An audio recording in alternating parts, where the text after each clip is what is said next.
नमस्कार दोस्तों, advance classes YouTube channel में आपका हार्दिक स्वागत है। मैं के Yadav advance classes YouTube channel में आपका हार्दिक स्वागत करता हूं। प्यारे बच्चों, आज मैं उसी जोश उसी अंदाज के साथ एक नया टॉपिक लेके आया हूं। टॉपिक का नाम है प्यारे बच्चों यहाँ पर प्रॉफिट एंड लॉस। ध्यान से देखिए कि टॉपिक का नाम क्या है प्यारे बच्चों, लाभ और हानि। अब ध्यान से देखना कि इसमें सवाल कितने प्रकार के बनते हैं। इसमें कम से कम 3 से 4 प्रकार के सवाल आपके एग्जाम में पूछ सकते हैं, पर मैं आपको बता देता हूं कि इसके अंदर 2 प्रकार के टॉपिक का समावेश है। एक तो होता है प्रॉफिट एंड लॉस और एक दूसरा होता है यहाँ पर डिस्काउंट। तो मैं यहाँ पर आपको एक ऐसा फॉर्मेट बताने जा रहा हूँ, आपको उसी फॉर्मेट का प्रयोग करना और सवाल के सारे आंसर निकालने। बस आपको समझना है टॉपिक को ध्यान से, बिल्कुल ध्यान से देखना प्यारे बच्चों। बस आपको कुछ याद नहीं करना, आपको बस इस फॉर्मेट को समझना है। मुझे बताओ कि भैया ये क्या होता है। ये होगा आपका सीपी, मतलब होता है कॉस्ट प्राइस। सीपी को आम भाषा में बोलते हैं कॉस्ट प्राइस, मतलब क्रय मूल्य। आपको एग्जाम में अब वो क्रय मूल्य नहीं देगा, इसके स्थान पर आपको एक नया वर्ड देता है और वो नया वर्ड का नाम है, वो आपको शुद्ध हिंदी में लिखा हुआ देगा लागत मूल्य। और लागत मूल्य को ही कहा जाता है प्यारे बच्चों हमेशा क्रय मूल्य। लागत मूल्य को ही क्या कहते हैं प्यारे बच्चों, हमेशा क्रय मूल्य कहा जाता है। परंतु 2012 के बाद में यहाँ पर भी लागत मूल्य देना बंद कर दिया, तो इसके स्थान पर एक नया वर्ड देता है और वो देता है हमेशा खरीदी गई वस्तु का मूल्य। खरीदी गई वस्तु का मूल्य, और अपन जानते हैं कि खरीदी गई वस्तु के मूल्य को कहा जाता है हमेशा क्रय मूल्य। कोई डाउट है, कोई दिक्कत नहीं है? यानी सीपी को क्या बोल सकते हैं अपन, लागत मूल्य एग्जाम वाला दे सकता है, खरीदी गई वस्तु का मूल्य आपको एग्जाम में दे सकता है। भैया ये होता है आपका एमपी। ये क्या होता है आपका एम, जिसे आम भाषा में बोलते हैं मार्केटिंग प्राइस। क्या बोलते हैं प्यारों, मार्केटिंग प्राइस। अब आपको कभी कभी एग्जाम में मार्केटिंग प्राइस यानी एमआरपी नहीं देता, मैक्सिमम रिटेल प्राइस नहीं देता, उसके स्थान पे नया वर्ड देता है और वो देता है आपको यहाँ पर लिखा हुआ देगा, और वो देता है हमेशा अंकित मूल्य। क्या देगा प्यारे बच्चों, यहाँ पर अंकित मूल्य देगा। ठीक है, 2018 से पहले भी खूब सवाल के अंदर लिखा हुआ देता एमआरपी अंकित मूल्य, अंकित मूल्य, अंकित। अब उसने यहाँ पर भी अंकित मूल्य देना बंद कर दिया। अब अंकित मूल्य नहीं देता तो यहाँ पर एक वर्ड देता है और वो देता है हमेशा यहाँ पर लिखा हुआ देता, और वो देता हमेशा सूची मूल्य। और सूची मूल्य को ही कहा जाता है प्यारे बच्चों हमेशा मार्केटिंग प्राइस। क्या कहा जाएगा प्यारे बच्चों, हमेशा मार्केटिंग प्राइस। यहाँ तक कोई दिक्कत। और ध्यान से देखना कि प्यारे बच्चों ये जो होता है वो होगा आपका यहाँ पर एसपी, मतलब सेलिंग प्राइस। और सेलिंग प्राइस को कहा जाता है हमेशा विक्रय मूल्य। क्या कहा जाएगा प्यारे बच्चों, हमेशा विक्रय मूल्य। तो आपको पेपर में कुछ याद नहीं रखना, मैंने आपको सारा तरीका समझा दिया। आपको बस इसी फॉर्मेट का प्रयोग करना, सवाल का आंसर निकालना। सीपी को बोलते हैं लागत मूल्य। लागत मूल्य नहीं देगा तो आपको देगा खरीदी गई वस्तु का मूल्य। इसे बोलेंगे मार्केटिंग प्राइस, मतलब एमआरपी। एमआरपी को शुद्ध हिंदी में बोलते हैं अंकित मूल्य। अगर अंकित मूल्य नहीं देगा तो क्या देगा, सूची मूल्य। इसे बोलते हैं हमेशा एसपी, मतलब सेलिंग प्राइस, मतलब विक्रय मूल्य। यहां तक आपको कोई दिक्कत नहीं है।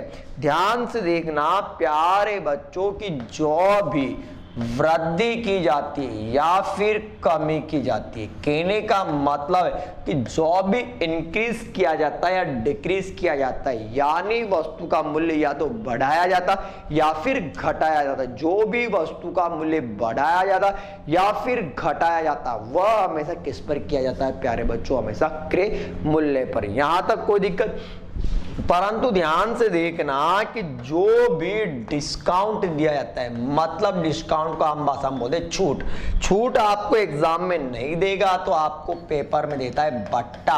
अगर बट्टा भी नहीं देगा तो शुद्ध इंग्लिश में लिखा हुआ देगा डिस्काउंट। तो डिस्काउंट, बट्टा, छूट, ये तीनों एक ही होते हैं और यह हमेशा किस पर दिया जाता है? तो प्यारे बच्चों, यह दिया जाता है हमेशा अंकित मूल्य पर। तो आपको बस एक लाइन याद करनी है कि बट्टा किस पर दिया जाता है। तो प्यारे बच्चों, बट्टा दिया जाता है, वह दिया जाता है हमेशा अंकित मूल्य पर। कोई डाउट? अब ध्यान से देखना, मैं आपको यहां पर समझा देता हूं। भाई मुझे यूं बताओ कि मैंने कोई वस्तु 100 रुपए में खरीदी। कितने रुपए में खरीदी? 100 रुपए। 100 रुपए में खरीदी, अगर मैं उसको 150 रुपए में बेच देता हूं तो सर आपको होगा प्रॉफिट। तो भाई सीधी सी बात है कि लाभ बराबर क्या हो?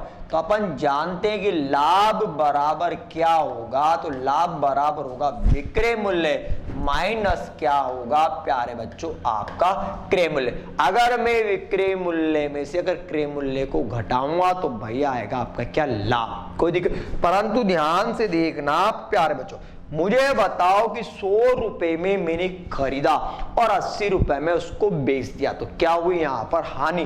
तो अपन जानते हैं कि भाई हानि बराबर क्या हुआ? तो हानि बराबर होगा यहां पर क्रय मूल्य और माइनस का क्या हुआ प्यारे बच्चों? यहां पर विक्रय मूल्य। अगर मैं क्रय मूल्य में से विक्रय मूल्य को घटाऊंगा तो आपकी क्या आएगी प्यारे बच्चों? यहां पर हानि आएगी। यानी 100 रुपए में आपने खरीदा और 80 रुपए में आपने उसको बेच दिया, तो भाई क्या होगी? आपको यहां पर हानि होगी। कोई दिक्कत? अब ध्यान से देखना प्यारे बच्चों, बिल्कुल ध्यान से। मुझे ये बताओ कि आपको सवाल के अंदर कॉस्ट प्राइस दे रखा। क्या दे रखा प्यारे बच्चों? आपको कॉस्ट प्राइस दे रखा और आपको प्रतिशत लाभ दे रखा है, या आपको कॉस्ट प्राइस दे रखा है और आपको यहां पर प्रतिशत लाभ दे रखा है। तो आप प्रतिशत लाभ पूछेगा। अब प्रतिशत लाभ पूछेगा तो ध्यान से देखना कि प्रतिशत लाभ बराबर क्या होगा? भाई ध्यान से देखना, सवाल के इंपोर्टेंट पार्ट बताओ। अगर आपसे प्रतिशत लाभ पूछे तो अपन जानते कि प्रतिशत लाभ बराबर क्या हो? तो प्रतिशत लाभ बराबर होगा लाभ बटे में क्या हुआ? आपका क्रय मूल्य और गुणा में क्या आएगा? आपका 100। यानी आपको ये देखना है कि प्रतिशत लाभ और प्रतिशत हानि हमेशा किस पर ज्ञात करते हैं? तो सर प्रतिशत लाभ और प्रतिशत हानि हमेशा क्रय मूल्य पर ज्ञात करते हैं। किस पर ज्ञात करेंगे प्यारे बच्चों? क्रय मूल्य पर। कोई डाउट? सर ध्यान से देखना कि सर उसने आपसे पूछा कि मुझे तो भाई प्रतिशत हानि बताओ। क्या बताओ भाई? प्रतिशत हानि। तो प्रतिशत हानि बराबर क्या होगा? वो होगा हानि बटे में क्या हुआ? आपका क्रय मूल्य और गुणा में क्या हुआ प्यारे बच्चों? यहां पर आपका 100 होगा। यहां तक आपको कोई दिक्कत नहीं है। अब ध्यान से देखना कि जब अपन एसएससी, बैंक, रेलवे, पटवार, ग्राम सेवक का एग्जाम देने जाते हैं तो सवाल के अंदर कभी कभी क्या देता है? क्रय मूल्य देता और कभी कभी आपको यहां पर प्रतिशत लाभ देता है। अगर आपको सवाल के अंदर क्रय मूल्य देता है, प्रतिशत लाभ या हानि देता है, तो आपसे क्वेश्चन पूछेगा कि बताओ विक्रय मूल्य बराबर क्या हो? तो अपन जानते हैं कि विक्रय मूल्य बराबर क्या हो? तो सीधी सी बात है कि विक्रय मूल्य बराबर होगा क्रय मूल्य गुणा 100 plus minus profit and loss और बटे में कितना? 100। कहने का मतलब है कि अगर लाभ होता है तो जुड़ता और हानि होता है तो घटता है। कोई दिक्कत? अब ध्यान से देखना कि आपको क्रय मूल्य दे रखा है, प्रतिशत लाभ दे रखा है, तो मैं यहां से क्या निकालता हूं? यहां पर विक्रय मूल्य निकाल सकता हूं। अब ध्यान से देखना कि भाई सवाल के अंदर मुझे यहां पर सेलिंग प्राइस दे रखा है, मतलब विक्रय मूल्य दे रखा और लाभ हानि दे रखा है। सवाल वाले पूछा क्रय मूल्य, तो भाई सीधी सी बात है क्रय मूल्य निकाले। तो यहां पर क्रय मूल्य निकालने का ही फॉर्मूला बनता है। तो क्रय मूल्य बराबर क्या होगा? वो होगा आपका विक्रय मूल्य गुणा क्या होगा? 100 बटे में क्या होगा? आपका 100 plus minus profit and loss होगा। अब किसी बच्चे के दिमाग में आ रहा होगा या बोसों के दिमाग में आ रहा है कि सर आपने यहाँ पर 100 ऊपर लिखा, यहाँ 100 नीचे लिखा। तो मैं आपके डाउट भी क्लियर कर देता हूं। जब कभी सवाल के अंदर ध्यान से देखना, जब सवाल के अंदर अगर आपको क्रय मूल्य दे रखा है और आपको विक्रय मूल्य याद करना है, अगर आपको क्रय मूल्य दे रखा है, आपको विक्रय मूल्य याद करना है, तो कहने का मतलब है कि आप क्या करोगे, सर हम आगे से पीछे जाएंगे। अगर आगे से पीछे जाते हैं प्यारे बच्चों, ध्यान से देखना, तो 100 हमेशा आएगा आपका नीचे। कहां आएगा प्यारे बच्चों, 100 हमेशा नीचे आ रहा। अब सवाल के अंदर आपको सेलिंग प्राइस दे रखी, अब आपको निकालना क्या है, सर आपको निकालना है कॉस्ट प्राइस। क्या निकालना है, कॉस्ट। तो मुझे बताओ कि सेलिंग प्राइस बेचोगे कब, जब आप पहले उसको खरीदो। तो यानी पीछे से कहूंगा मैं आगे, अगर पीछे से आगे आता हूं तो प्यारे बच्चों 100 कहां आता है आपका, हमेशा ऊपर आता है। देखो आपका 100 कहां आ रहा है प्यारे बच्चों, आपका ऊपर आ रहा है। यानी आप चाहो तो इसका यहाँ पर स्क्रीनशॉट भी ले सकते हो। अब चलता हूं प्यारे बच्चों में यहाँ पर क्वेश्चन की, और अब ध्यान से देखिए सवाल नंबर 1 पढ़िए। सवाल को आपको पढ़ना है और सवाल का ही आंसर निकालना है। सवाल में आपको आंसर दे रखा है। सवाल वाले बोला कि एक दुकानदार ने 600 रुपए में रेडियो खरीदा। अभी थोड़ी देर पहले मैंने बताया था खरीदना मतलब क्या होता, सर खरीदना मतलब होता क्रय मूल्य, और उसे 720 रुपए में बेच दिया। तो बताओ दुकानदार को कितने प्रतिशत लाभ या हानि हुआ। अरे भैया कुछ नहीं करना, इधर देखना तुम ध्यान से, सर खरीदा, खरीदना मतलब होता खरीदा। भैया खरीदा कितने में, सर 600 रुपए में। अरे भैया बेचा, अरे बोलो कितने में बेचा, सर 720। अरे 600 में खरीदा, 720 में बेचा। तो भाई सीधी सी बात है कि क्या होगा, सर होगा आपका प्रॉफिट। क्या हुआ प्यारे बच्चों, प्रॉफिट। तो मुझे बताओ कि लाभ जो हुआ वो लाभ कितने रुपए का हुआ, बोलो। सर लाभ हुआ 120 रुपए का। लाभ कितने का हुआ, सर 120 का। पर सवाल वाले ने पूछा प्रतिशत में, तो मैं तो आपको गुरु मंत्र पहले बता दिया, सर प्रतिशत लाभ बराबर। तो प्रतिशत लाभ बराबर क्या हुआ, सर लाभ बटे में होगा आपका क्रय मूल्य, और गुणा में कितना, 100। अरे काटना क्या, कट गया 2 जीरो से 2 जीरो और 6 दुआ 12। तो बताओ लाभ कितने का, सर लाभ होगा 20% का। कोई डाउट, आपके सामने आंसर। चलता हूं मैं नेक्स्ट क्वेश्चन की ओर। सवाल को थोड़ा सा देखना है और सवाल का आंसर निकालना। सवाल वाले ने बोला कि एक दुकानदार 800 रुपए में एक मोबाइल खरीदता है। गुरु मंत्र पहले बता देता हूं, डाउट तो है नहीं मेरी क्लास के अंदर। गुरु मंत्र पहले, सर 800 रुपए में मोबाइल खरीदा और उसे 600 रुपए में बेच देता है। तो सवाल वाले ने पूछा कि बताओ दुकानदार को कितने प्रतिशत की हानि हुई। तो सीधी सी बात है कि सर क्या खरीदा, भैया कितने में खरीदा, 800 रुपए में। सर बेचा, अरे भैया कितने रुपए में बेचा, वो बेचा 600 रुपए। सर 800 में खरीदा, 600 में बेचा। तो सीधी सी बात है कि क्या होगी, सर हानि होगी। हानि कितने रुपए की, अरे बोलो, सर 200 रुपए की। कोई दिक्कत, प्रतिशत में निकालना, ये ला भैया प्रतिशत हानि। अरे भैया हानि कितने की, 200 की। गुरु मंत्र मैंने बता दिया कि प्रतिशत लाभ पूछे चाहे प्रतिशत हानि, निकालते हमेशा क्रय मूल्य पर। तो भैया अपॉन में आएगा 800, इंटो में कितना 100।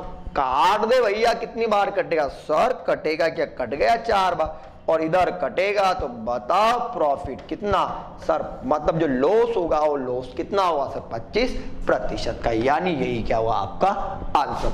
अरे 1 2 एकम 2 4 2 8, 25 बार कटेगा। तो हानि कितने की प्यारे बच्चों, 25% की। कोई दिक्कत, चलता हूं मैं आगे नेक्स्ट क्वेश्चन की ओर। सवाल को कुछ नहीं दे रखा, आंसर दे रखा, बस थोड़ा सा पढ़ लीजिए। सवाल वाले ने बोला कि रमेश ने 20,000 रुपए में एक स्कूटर खरीदा, वह उसे कितने रुपए में बेचेगी, वह उसे कितने रुपए में बेचेगी, उसे 12% का लाभ। बस इतनी सी बात। अरे इतनी सी बात क्या, आंसर ही दे रखा, सर खरीदा मतलब क्रय मूल्य। अरे खरीदना मतलब क्या दे रखा, बोलो, अरे तुम तो बोलो। खरीदना मतलब दे रखा है क्रय मूल्य।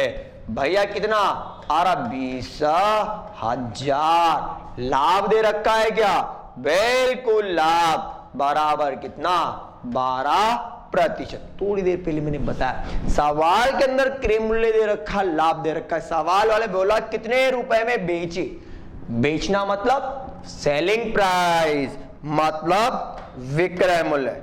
बोलो विक्रय मूल्य बराबर क्या हुआ, क्रय मूल्य गुणा 100 plus minus profit and loss और बटे में कितना 100। आंसर आपके सामने। सर 20,000, 100 में 12 जोड़ू कितना 112 अपॉन में कितना 100। अरे भैया कटेगा सर 2 सर, अब तो मल्टीप्लाई कर दो, 12 दुआ 24 आ रहा है क्या, अरे आना तो बोलो, आया बोला आ रहा है रुपए, रुपए बराबर कितना मिल रहा है क्या, देख लो आ रहा है, कोई दिक्कत। चलता हूं नेक्स्ट क्वेश्चन की ओर। सवाल को थोड़ा सा देखना, सवाल को पढ़ना और मैं आपको आंसर निकालना।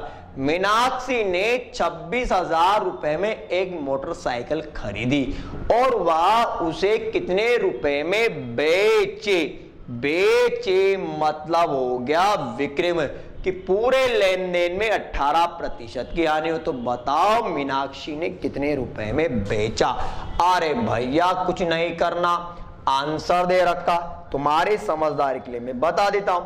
सर मुझे निकाला कितने रुपए में बेचा मतलब विक्रय मूल्य, और विक्रय मूल्य बराबर क्या होगा सर, क्रय मूल्य गुणा 100 plus minus profit and loss button कितना 100।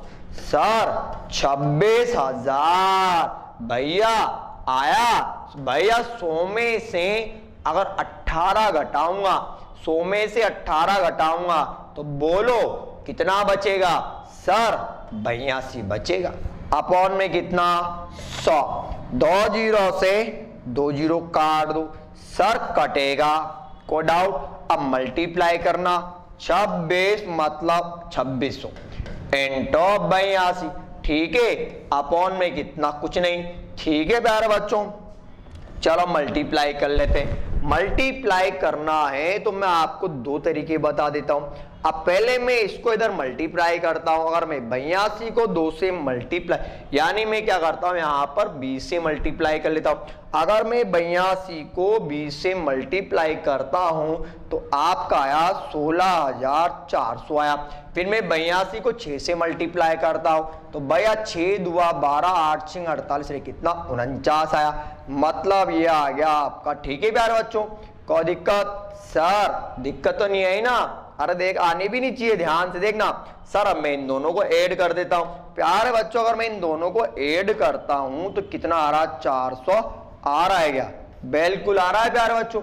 इधर आ गया आपका 2 आया, 9 आया, 8 आया, ठीक है। अब ध्यान से देखो, अगर मैं ऐसे नहीं करता तो एक तरीका और है भाई, बिल्कुल आपको से आपकी लैंग्वेज में मैं समझा देता हूं।